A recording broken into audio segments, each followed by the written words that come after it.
বন্ধুরা, ভারত ও ইংল্যান্ডের মধ্যকার ৩ ম্যাচের রোমাঞ্চকর ওয়ানডে সিরিজের দ্বিতীয় ম্যাচ অনুষ্ঠিত হয় কার্ডিফের সোফিয়া গার্ডেন স্টেডিয়ামে। প্রথম ম্যাচ জিতে সিরিজে এগিয়ে থাকা ভারত এই ম্যাচ জিতে সিরিজ নিজেদের করে নিতে চেয়েছিল। অন্যদিকে ঘরের মাঠে যে কোনো মূল্যে জয় তুলে নিয়ে সিরিজে সমতা ফেরানোর লক্ষ্য ছিল ইংল্যান্ডের। তাই ম্যাচ শুরুর আগেই দুই দলের মধ্যে উত্তেজনা ছিল তুঙ্গে। টসে জিতে প্রথমে বোলিং করার সিদ্ধান্ত নেন ইংল্যান্ডের অধিনায়ক হ্যারি ব্রুক। উইকেটে শুরুতে আর্দ্রতা এবং মেঘলা আবহাওয়ার কারণে নতুন বলে বাড়তি সুইং পাওয়ার আশা থেকেই এই সিদ্ধান্ত নেয় স্বাগতিকেরা।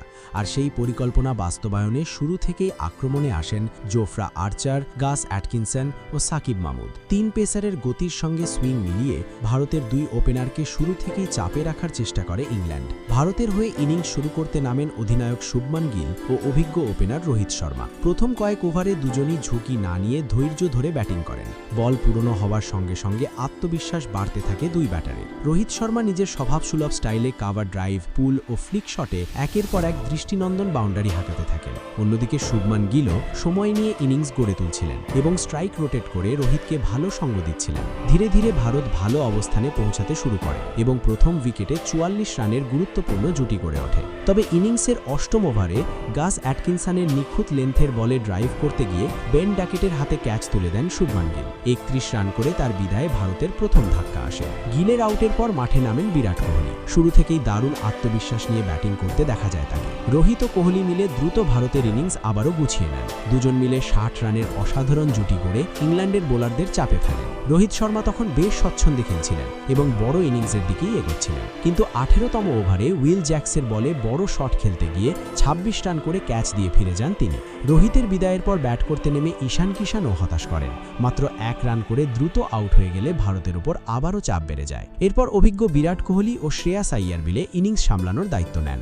বিরাট একদিকে যেমন দারুণ ধৈর্যের পরিচয় দেন, তেমনি সুযোগ পেলেই বাউন্ডারি হাঁকিয়ে রান বাড়াতে থাকেন। অন্যদিকে শ্রেয়াস আইয়ারও শুরুতে সময় নিয়ে পরে আক্রমণাত্মক ব্যাটিং শুরু করেন। দুজনের জুটিতে ভারতের রান আবারও গতি পায়। বিরাট কোহলি ৬৬ বলে ৬৫ রানের চমৎকার ইনিংস খেলেন, যেখানে ছিল একাধিক চোখ ধাঁধানো চার। তবে ব্যক্তিগত হাফ সেঞ্চুরি পার করার পর আদিল রশিদের এক দুর্দান্ত ডেলিভারিতে এলবিডব্লিউ হয়ে সাজঘরে ফিরতে হয় তাকে। কোহলির বিদায় ভারতের জন্য বড় ধাক্কা হয়ে দাঁড়ায়। বিরাট ফিরে যাওয়ার পর একাই লড়াই চালিয়ে যান শ্রেয়াস আইয়ার। তিনি দারুণ ধৈর্য নিয়ে এক প্রান্ত আগলে রাখেন এবং নিয়মিত বিরতিতে বাউন্ডারি হাঁকিয়ে স্কোরবোর্ড সচল রাখেন। কিন্তু অন্য প্রান্ত থেকে একের পর এক উইকেট পড়তে থাকে। ওয়াশিংটন সুন্দর, অক্সর প্যাটেল ও শিবম দুবে কেউই প্রত্যাশা অনুযায়ী বড় অবদান রাখতে পারেননি। ফলে ভারতের রান তোলার গতি কমে যায়। শেষ দিকে জসপ্রীত বুমরা ব্যাট হাতে কয়েকটি গুরুত্বপূর্ণ বাউন্ডারি মেরে কিছু দ্রুত রান যোগ করেন। তবে নির্ধারিত ৪৪ ওভারের মধ্যেই ভারত ২৩৩ রানে অল আউট হয়ে যায়। ইংল্যান্ডের হয়ে জোফরা আর্চার ও গাস অ্যাটকিনসন ৩টি উইকেট নেন, আর সাকিব মাহমুদ ২টি গুরুত্বপূর্ণ উইকেট শিকার করে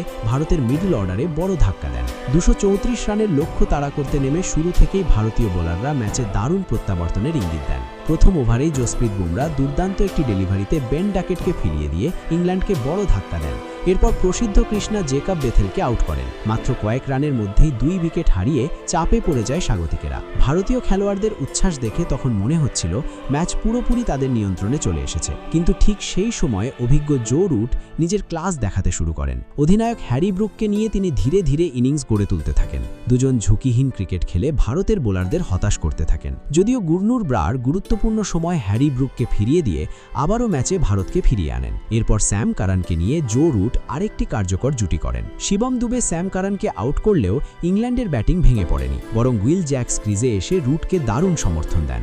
অক্সর প্যাটেল জাস বাটলারকে ফিরিয়ে দিয়ে ভারতকে নতুন আশা দিলেও জো রুট ছিলেন একেবারে অটল। ২৭ ওভার শেষে ইংল্যান্ডের সংগ্রহ ছিল ৫ উইকেটে ১৩০ রান। তখন ম্যাচের ফলাফল কোন দিকে যাবে তা নিয়ে প্রবল উত্তেজনা তৈরি হয়। ভারত একটি উইকেট পেলেই ম্যাচে পুরোপুরি ফিরে আসতে পারত, কিন্তু জো রুট অসাধারণ ধৈর্য, অভিজ্ঞতা ও ম্যাচ পরিস্থিতি বোঝার ক্ষমতা দিয়ে ধীরে ধীরে ইংল্যান্ডকে জয়ের খুব কাছে নিয়ে যান। উইল জ্যাক্স ৩০ রানের কার্যকর ইনিংস খেলে গুরুত্বপূর্ণ অবদান রাখেন। শেষ দিকে গাস অ্যাটকিনসন মাত্র কয়েক বলেই ২৩ রানের ঝড়ো ইনিংস খেলে ভারতের জয়ের শেষ আশাটুকুও শেষ করে দেন।